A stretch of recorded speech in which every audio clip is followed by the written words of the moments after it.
The other product that I think is really important, that's getting a lot of attention, and I'm looking forward to further results, is the J&J product, the CARTITUDE-1 study. And here, again, this is a BCMA targeting T-cell, CAR T-cell product. And as I said before, it's a little bit different from the ide-cel product or the BB2121 product, but it does target BCMA all the same.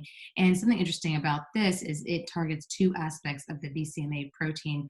So it might change some kinetics and how it interacts with the target myeloma cell. So they originally presented their data at ASH, last ASH, and it was just a very small cohort that they presented, 29 patients, but they showed 100% overall response rate, which is really very impressive, even a small cohort. We had seen similar data in the preliminary data and also mature data that had been seen in the Chinese study of the same product, but this is an American population. And similar to the ide-cel BB2121 study, these patients also had to have 3 lines of therapy or at least be exposed to PI, IMiD, and anti-CD38 antibodies. So very similar patient characteristics.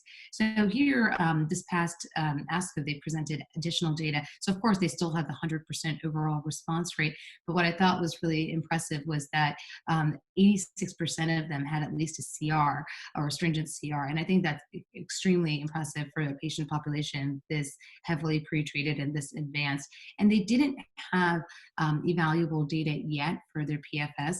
But very interestingly, I think something like 86% of people at the 9-month mark were still not progressed. So I think they might even beat this 12-month mark that we're talking about with the 450 dose of ide-cel. It's possible. We don't know. And we don't like to compare trials against each other, but that's why I think this data is very anticipated.